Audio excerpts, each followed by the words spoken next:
The Food Bank of Waterloo Region and our Community Food Assistance Network continue to see the highest need for food assistance in our 41-year history.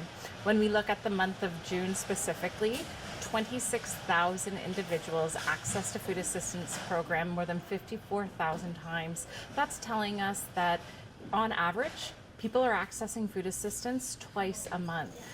Instead of becoming an emergency solution, we are becoming the norm for people because they are simply stretched beyond their means and they are unable to afford the basic necessities in life. We know that food insecurity is a symptom of poverty, which means that people can't afford nutritious food to eat.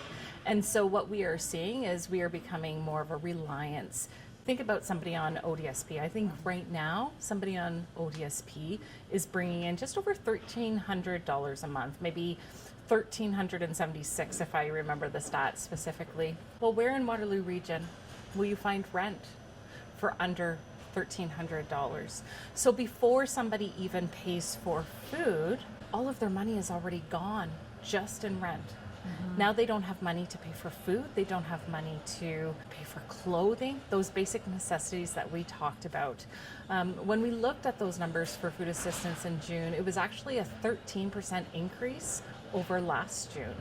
And there are some months that aren't quite as much of an increase, but more and more, food assistance is becoming a requirement of somebody's daily life now. And that shouldn't be. Food is a basic human right, and everyone should have the same access to nutritious food no matter where they are. Our funding comes from the community. We are a community food bank, and so most of our funding comes from the community. We do get some funding from the region of Waterloo, but that funding actually gets shared to other food assistance providers within the community. It doesn't sit with us at the Food Bank of Waterloo Region. Full Bellies, Happy Hearts. It's my favorite campaign. Favorite because it's the definition of community. It is exactly what you said. It's community coming together to ensure their neighbors are fed. And through that, we are trying to raise 1.5 million meals.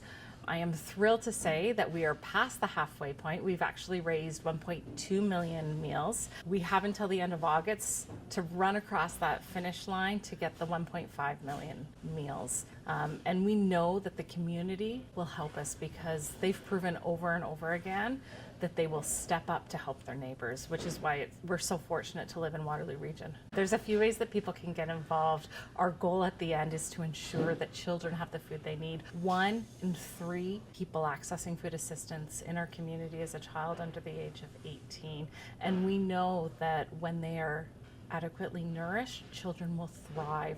But without food, there could be mental health challenges, there could be challenges with their learning, but so our goal is to ensure that children can thrive. If you have room in your budget and you can make a financial donation, you can make them directly on our website at thefoodbank.ca/fullbellies.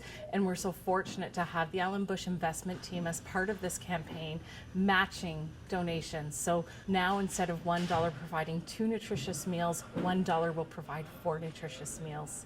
If you're out at the grocery store and you have room in your budget to pick up something for the food bank, we're collecting kid-friendly meals and snacks right now. So think about things like pudding cups, applesauce, fruit cups, granola bars, and school's out, so peanut butter is even okay as well. And so we're looking to the community to help fill the gaps in our inventory to ensure that children are fed. If you have time in your day and you can volunteer with us, there's events happening throughout the summer that support this campaign, but there's also work that happens in our warehouse each and every day. And our staff will work with volunteers to find something that matches their availability and skill set. There's so much information on our website at thefoodbank.ca. If you're in need of food assistance, if you don't have the funding to stretch you out to the end of the month and you need additional supports, please head over to our website at thefoodbank.ca and click on the button that says Need Food. You can also talk to our community food assistance coordinator, and she will help navigate you to a food assistance program that's close to your home. And you can call our office at 519-743-5576, and that number is also on our website at thefoodbank.ca. And finally, the community we wouldn't be where we are without the community. I mentioned that earlier. It's community helping community. So whether you've been able to make a financial donation, pick up something at your local grocery store, run an event, it's summertime, have a summer barbecue, bring your friends over and ask them to bring a donation to the food bank, or whether you've been able to volunteer in our warehouse. We're so grateful for your support. It's because of the community that we can help our community.